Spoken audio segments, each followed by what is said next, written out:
There's a moment every black man in America knows too well, even if he's never said it out loud. That second when the world slows down, your heartbeat gets louder and you feel danger before you even understand why. Marcus Hill felt that moment creeping up on him long before the flashing lights appeared in his rearview mirror. He didn't do anything wrong. He wasn't speeding. He wasn't swerving. He was just a black man driving home on a quiet night, and sometimes that's all it takes. He kept both hands on the wheel, steady, calm, even though his chest tightened. He'd been trained for higher-risk situations, had dealt with violent offenders, had broken up federal-level operations. None of that experience mattered right now. When you're black and alone on a dark street with a police cruiser tailing you, your training doesn't save you. Your truth doesn't save you. All you have is hope, and even that feels thin.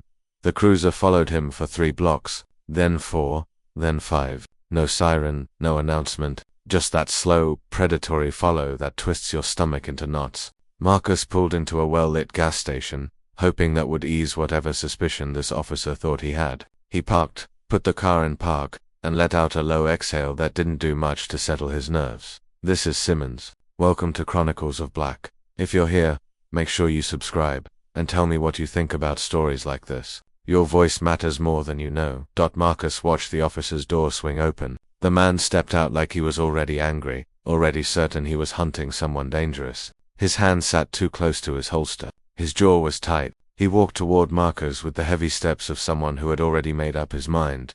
Marcus lowered his window halfway, and kept his hands where they could be seen. "Evening, officer," he said softly. Not polite, not scared, just steady. The officer didn't greet him back. He didn't ask for a license or registration. He just leaned forward with narrowed eyes and said, "Where are you coming from?" Marcus answered honestly, "Visiting my mother, just heading home." The officer's eyes scanned the inside of the car like he expected to see a ghost, or a gun, or anything he could twist into a threat. "You match the description of a suspect we're looking for," he said. Of course he did. Every black man matches some description when an officer decides he does. "What's the description?" Marcus asked. The officer paused, just for a second. But that second told Marcus everything. He didn't have one. He just needed a reason, and Marcus' skin gave him one. "Step out of the car," the officer snapped. Marcus blinked. "For what?" "Step out now." The harshness in the officer's voice cut through the warm night air. Marcus had dealt with officers before, plenty of them. Good ones, bad ones, everything in between. But something about this man didn't feel like an officer doing his job. He felt like a man itching for conflict. A man who confused fear with authority. A man who saw skin first, humanity second. Marcus swallowed hard and opened the door slowly, making deliberate movements the way his father taught him, the way every black father teaches his son. Keep your hands visible. Don't rush. Don't argue. Don't make sudden moves, even when you know you're innocent. The officer stepped back with his hand resting on his gun as if Marcus were about to lunge at him. Marcus stood with his palms open. His breathing stayed steady. His mind ran 1,000 miles per hour. "What's the problem, officer?" Marcus asked. "You fit a suspect description," the officer repeated, voice climbing, as if saying it louder made it truer. "What's the charge? What's the crime? Who's the suspect?" Marcus asked again. The officer moved closer, too close. "You asking me questions? That what we're doing tonight?" Marcus bit back the urge to speak. This wasn't about logic. This wasn't about reason. This was about survival. Cars passed by on the street. People drove home from work or late-night errands, unaware that one wrong move could turn this moment into a tragedy. Marcus kept his gaze low, not submissive, just cautious. The way you look at a wild animal you don't want to provoke. The officer circled him like he was inspecting stolen property. Marcus could feel the weight of every assumption pressing on him. He didn't lift his eyes. He didn't sigh. He didn't move. "Turn around," the officer demanded. "For what?" Marcus repeated, softer this time. The officer's patience snapped like a dry twig. He stepped forward, chest puffed, voice sharp. "Turn around, or I'll make you." "Don't test me." Marcus felt a cold shiver crawl down his back. He knew that tone too well. He'd heard it in the academy from instructors who never expected him to pass. He'd heard it on the street from guys who looked at him like he was always a threat. He'd heard it during traffic stops when officers couldn't hide their bias. He took a slow breath and turned around. The officer grabbed Marcus' wrist and yanked it behind his back so violently that Marcus winced. No warning, no explanation, just raw force. The officer shoved him toward the car, metal pressing against Marcus' chest as he tried to keep his balance. Marcus clenched his jaw. He felt anger bubbling under his skin, but he buried it. Anger got men like him killed. Anger got twisted into resistance, into aggression, into justification for violence. He stared at the reflection of the officer behind him in the car window. The man's face showed no hesitation, no doubt, just that cold confidence of someone who believed consequences were for other people. "Why are you doing this?" Marcus whispered. The officer didn't answer. He tightened his grip, making sure Marcus felt his authority. And in that moment, Marcus realized something chilling, something he'd felt before, but never this sharply. The officer didn't want the truth. He wanted control. He wanted dominance. He wanted to remind Marcus of his place. And the cruelest part was this: the officer had no idea who he was putting hands on. A man trained at the highest federal level. A man who spent his life serving and protecting. A man who had survived threats most people couldn't imagine. But none of that mattered on this dark roadside. To this officer, he was just a black man who didn't know his place. Marcus took another breath, deeper this time, bracing himself, because he could feel it. Something worse was coming. Marcus felt the officer's grip tighten on his wrist like the man was trying to crush bone instead of hold it. The pressure shot up Marcus' arm, but he didn't pull away. He didn't jerk. He didn't twist. Any movement could be twisted into resisting. And that word carried too many funerals behind it. The officer shoved him harder onto the hood, the metal cold beneath his chest. Marcus kept his eyes closed for a moment. He tried to steady his breath, but his lungs felt like they were shrinking under the weight of humiliation. He could taste that metallic bitterness of fear on his tongue, a feeling he thought he'd outgrown, a feeling he thought his badge had protected him from. He was wrong. "You got any weapons on you?" the officer barked. "No," Marcus answered quietly. "Don't lie to me." "I'm not lying. Empty your pockets." The officer didn't wait for him to comply. He dug into Marcus' pockets himself, aggressively patting him down like he expected grenades. Marcus flinched when the officer's elbow jammed into his ribs. "Stand still," the officer snapped. Marcus forced himself to stay calm. "I am standing still," the officer scoffed. "You people always got something to hide." Those words hit Marcus harder than the rough grip. "You people," it echoed in his mind like an old wound being reopened. And the worst part was how casually the officer said it, like it wasn't loaded with centuries of hate. Cars continued to pass the gas station. A few slowed down, but no one stopped. No one honked. No one rolled down a window and asked if he was okay. This was the kind of scene people saw and told themselves, "It's none of my business." This was the kind of moment that made excuses easy and intervention uncomfortable. Marcus heard footsteps behind him as the officer opened his car door without permission. The man didn't even bother asking. He started pulling things out of the glove compartment, the center console, the back seat. Papers hit the pavement. A water bottle rolled across the ground. Marcus knew what this was: a fishing expedition, searching for anything, absolutely anything that the officer could spin into a threat. "You don't have a warrant to search my," Marcus started. "Shut up," the officer barked. The sharpness in his voice cut deeper than the words. Marcus swallowed whatever he was about to say. He wanted to defend himself, but he also wanted to live, and those two things didn't always go together for men like him. The officer slammed the car door shut. Clearly irritated, he didn't find anything. Then he walked back over, chest puffed, breathing like Marcus had insulted him personally. "You nervous?" the officer asked. Marcus stayed silent, because it didn't matter what he said. Any word could be treated like disrespect. "I asked you a question," the officer pressed. Marcus opened his mouth slowly. "I'm just trying to understand." That was all he got out. The officer shoved him forward again. "Stop trying to be smart. You think you know everything. You think because you drive a decent car, you get to question me." Marcus shut his eyes tight. Inside his mind, he heard his mother's voice telling him to stay calm. He saw his father teaching him how to handle situations like this. Breathe first, respond later.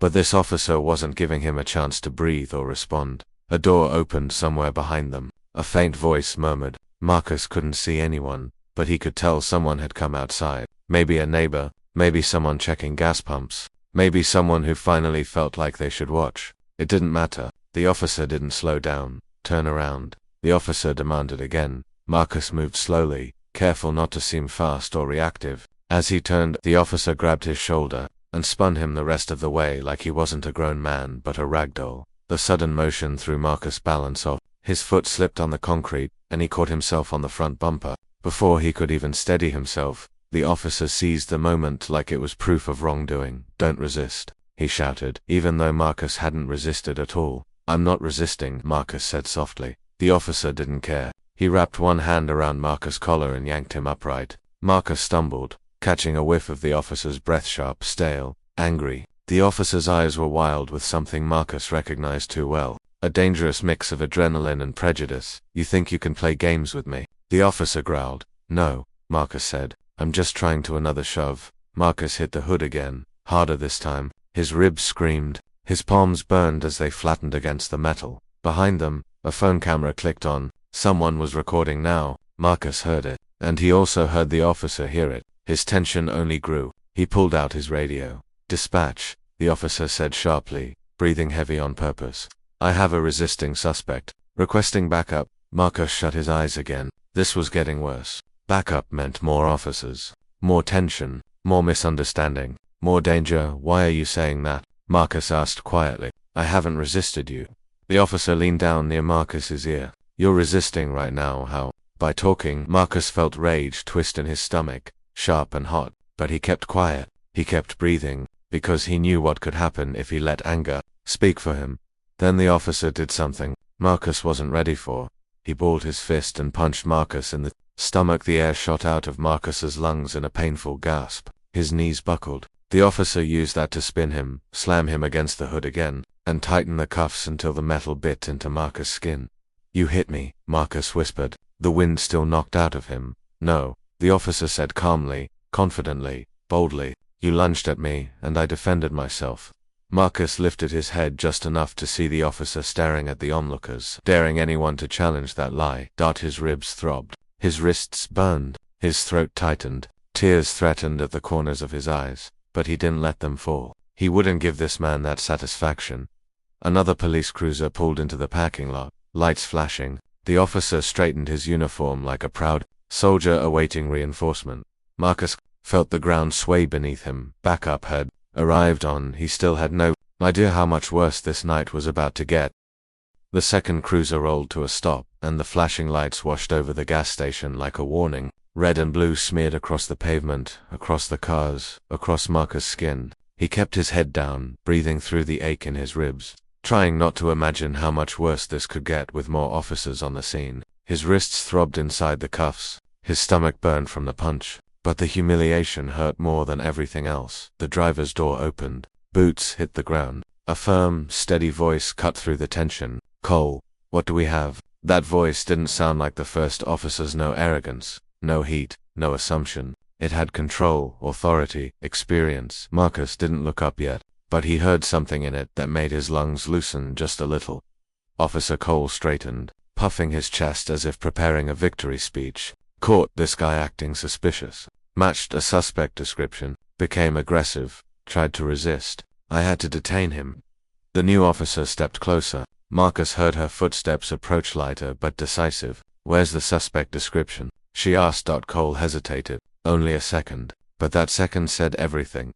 It was radioed earlier. He answered quickly, voice tightening.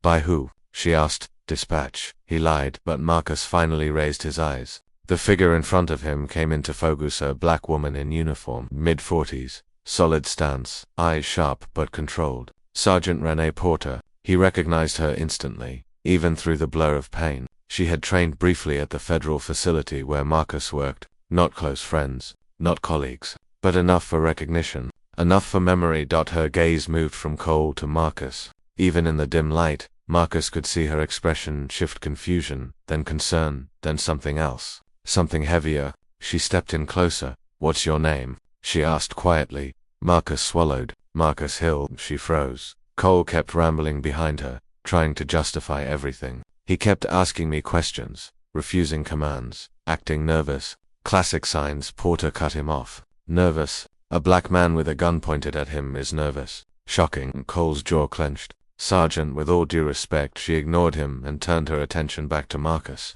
Are you hurt? Marcus nodded once. He punched me after saying I resisted. Cole snapped. He did resist. Porter didn't even look at him this time. She knelt slightly to be level with Marcus. Do you have any injuries besides that? My ribs, he whispered. Maybe some bruising. Cuffs too tight. Porter's face darkened. Not with anger yet, but with the weight of knowing she was staring at something ugly. Something she'd seen before. Something she wished she hadn't found again tonight. She spoke gently. Marcus, do you still carry your credentials? That's what I've been trying to tell him, Marcus said, voice catching. Where are they? Left in her pocket. Wallet. Porter stood. Cole, uncuff him. Sergeant, he's not uncuff him, she repeated, sharper now. Cole grumbled, but reached for the cuffs. His hands shook slightly, not from fear yet, but from frustration. He unlocked the metal, and Marcus pulled his wrists forward, rubbing the red marks. The skin was already swollen. Porter gave him space, then said, Marcus, may I? He nodded. She reached into his jacket and pulled out his worn black wallet. She opened it carefully, flipping to the ID section. Her face shifted the moment she saw the badge. A federal badge. Not local, not state, not security. Federa. She didn't gasp. She didn't panic. She just froze with an expression that said everything Cole should have known before he put hands on him.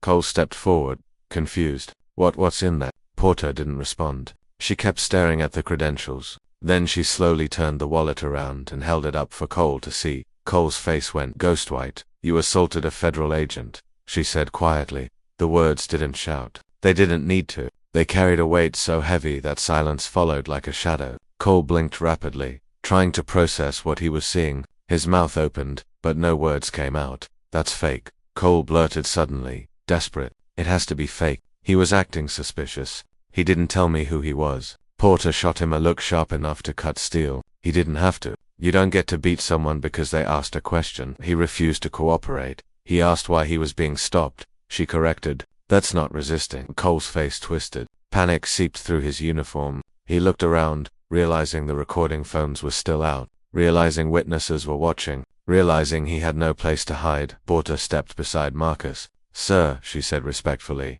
would you like medical assistance? I'll be okay, Marcus answered, though he wasn't sure he was. Porter took a slow breath. What exactly took place before I arrived? Before Marcus could answer, Cole jumped in again. He lunged at me, tried to run. I had to protect myself. Porter blinked slowly, as if she couldn't believe the stupidity she was hearing. Your body cam better show that, she said. Cole stiffened. Body cam malfunctioned. That did it. Porter didn't yell. She didn't need to, Marcus, she said softly. Your statement will be taken, and I promise you, this will not be buried. Cole stepped forward, face red. Sergeant, you're taking his side over mine. Porter stepped directly in front of him. I'm taking the side of the truth. Cole opened his mouth again, but Porter lifted her hand. Not one more word. She turned to Marcus. You're free to stand. Take a moment. Marcus straightened, slowly, ribs aching. The humiliation, the fear, the pressure, everything settled into a heavy silence around him. He looked at Cole, who suddenly couldn't meet his eyes. Marcus reached into his wallet again, pulled out his badge, and held it up, not with pride, not with arrogance, but with a calm that cut deeper than anger. His voice was steady, controlled, unshakable. You assaulted a federal officer. Cole stumbled back a step. His entire world shifted in a single sentence. Witnesses whispered. A few phones zoomed in. Porter just crossed her arms, waiting for the gravity of the situation to sink in. Marcus lowered his badge. He didn't smile. He didn't smirk. He didn't relish Cole's panic. He just stood there, steady on bruised ribs, letting the truth fill the air. Because now the night had changed. Completely. An officer, Cole finally realized he wasn't the one in control anymore. The moment Marcus had feared all night had arrived. Officer Cole's panic spread through him like a slow poison. Backup had arrived, and now the truth hung in the air like a weight no one could ignore. Sergeant Porter stood beside Marcus, calm but firm. She didn't yell. She didn't need to. Her presence alone made Cole hesitate. Marcus' ribs ached, his wrists burned from the cuffs, but he held himself tall. He knew the fight wasn't over, but the first step toward justice had been taken. Porter looked at Cole with quiet authority. Explain yourself, she said. Cole stammered, trying to justify his actions, but the words were hollow. Marcus had been compliant. He had not resisted. Every witness, every recording, every fact stacked against the officer's story. Porter turned to Marcus. Do you want to speak? Marcus nodded. He let the words come carefully, steadily, describing each shove, each harsh word, each punch. He explained how the officer had searched his car without cause, how the public had watched, how fear and rage had been projected onto him simply because of his skin. He didn't yell. He didn't beg. He told the truth. Cole tried to interrupt, tried to twist the story, but Porter's eyes cut him off every time. She demanded his body cam footage, which now mattered more than ever. The truth was undeniable. Neighbors who had recorded the incident stepped forward, phones were pointed, witnesses told what they saw. Cole's facade of control cracked with every statement. Marcus spoke, voice steady but carrying the weight of all he had endured. He said what he had felt since childhood, what he felt in every stop, every encounter, every time he had to prove his humanity. Being black in America doesn't make me less. Being black doesn't erase my dignity, and no badge can erase that truth.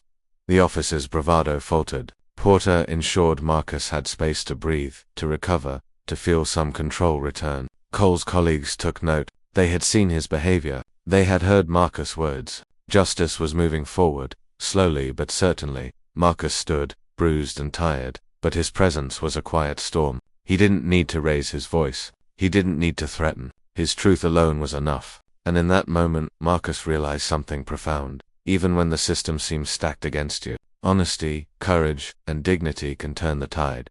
Officer Cole was finally placed in handcuffs by his own colleagues. The irony not lost on anyone present. Marcus breathed deeply, feeling the tension leave his body in small increments. Sergeant Porter remained by his side, offering quiet support, a reminder that allies existed even in the midst of chaos. That as the adrenaline faded, Marcus understood that this night would stay with him forever. The fear, the rage, the injustice, they would not be erased. But neither would the triumph of surviving it, of standing tall, of being seen. And that, he realized, was just the beginning.